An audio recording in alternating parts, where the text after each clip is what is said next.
নমস্কার বন্ধু, চলে এলাম আজকে একটা নতুন রান্না নিয়ে। আজকে ভোলা মাছ আর পাবদা মাছের বেগুন দিয়ে ঝাল তোমাদের সঙ্গে সেটাই শেয়ার করব। আর কি করছি চলো দেখানো যাক।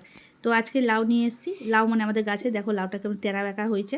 তো কিছু করার নেই, কিন্তু একদম লাউটা খেতে কিন্তু দারুণ স্বাদ, একদম মিষ্টি।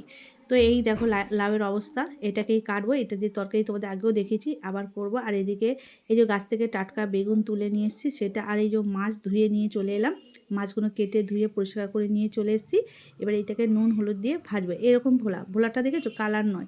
অনেক ভোলা কালার করা থাকে, কিন্তু এটা কোনো কালার নয়, এটা পাবদা মাছ দুটো। আর এই দিয়ে বেগুন দিয়ে, টাটকা গাছের বেগুন দিয়ে করবো তোমাদের সঙ্গে, সেটাই শেয়ার করব আজকে রান্নার রেসিপিটা। তো আজকে রান্নার রেসিপিটা তোমার কেমন লাগছে অবশ্যই কমেন্ট করে বলো। আর যদি রান্নাটা ভালো লাগে অবশ্যই লাইক কমেন্ট করতে ভুলো না বন্ধুরা। দেখো তার সঙ্গে কাঁচা টমেটো। তো চলো আজকে রান্নাটা তোমাদের সঙ্গে শেয়ার করি। তো প্রথমেই মাছগুলোকে ধুয়ে থালায় ভালো করে সাজিয়ে নিলাম। তার মধ্যে নুন হলুদ দিয়ে মাছটাকে ভালো করে মাখিয়ে নেব। আর মাছ, এই ভোলা মাছ, অনেক ভোলা মাছ কালার থাকে, এটা পুরো সাদা। খেতেও কিন্তু দারুণ। তো এটা কি নাম বলেছিল আমি ঠিক নামটা বলতে পারবো, কি ভোলা। ভোলার মাছের অনেক রকম জাত থাকে, তো ওটা কী ভোলা তোমাদের যদি নাম জানা থাকে অবশ্যই বলো। তারপরে কড়া তেল গরম হতেই মাছগুলোকে ভেজে ভেজে তুলছি। মাছগুলোকে দিয়ে দিলাম কড়াতে, তেল গরমে একদম লাল লাল করে ভেজে তুলে নেবো।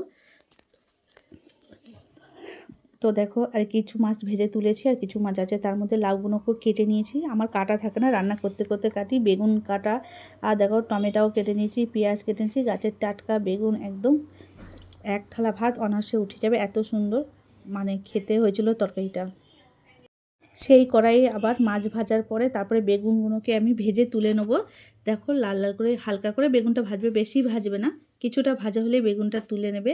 আর বেগুনটা দিয়ে সত্যি কথা বলতে ভোলা মাছের ঝাল খেতে যে এত সুন্দর হবে, না করলে তোমরা বুঝতে পারবে না বন্ধুরা।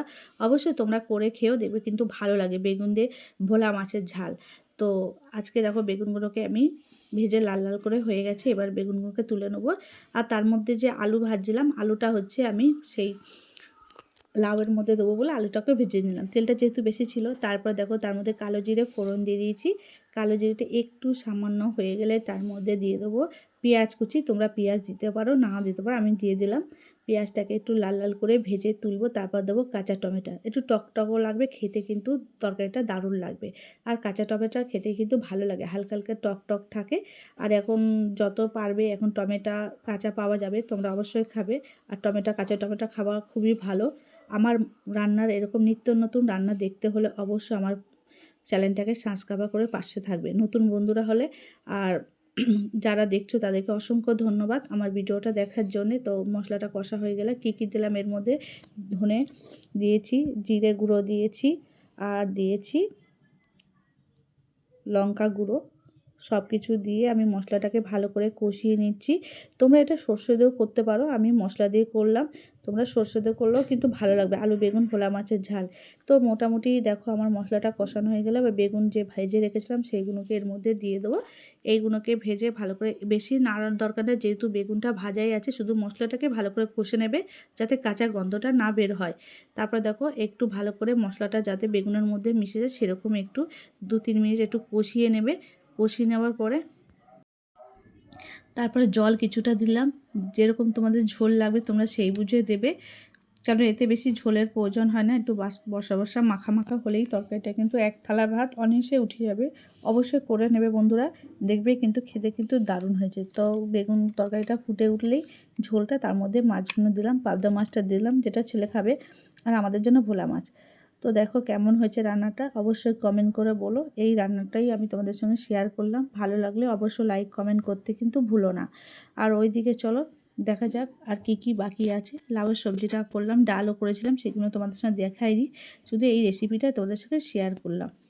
তো আজকে তোমাদের এই রেসিপিটা কেমন লাগলো অবশ্যই কিন্তু আর তোমরা যে আমার প্রত্যেকটা ভিডিও দেখে সুন্দর সুন্দর কমেন্ট করো, তার জন্য তোমাদের অসংখ্য ধন্যবাদ।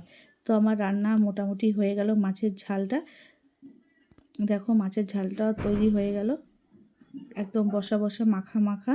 আর ওইদিকে আমার লাউয়ের তরকারিটাও হয়ে যাচ্ছে। তো লাউয়ের রেসিপিটা তোমাদের অনেকবার দেখিয়েছি, এর জন্য আর দেখালাম না। এই দেখো লাউয়ের তরকারিটাও ফুটে উঠেছে, একদম বসা বসা মাখা মাখা। এই লাউ তরকারি শীত মানে গরমকালে কিন্তু স্বাস্থ্যের পক্ষে খুবই ভালো।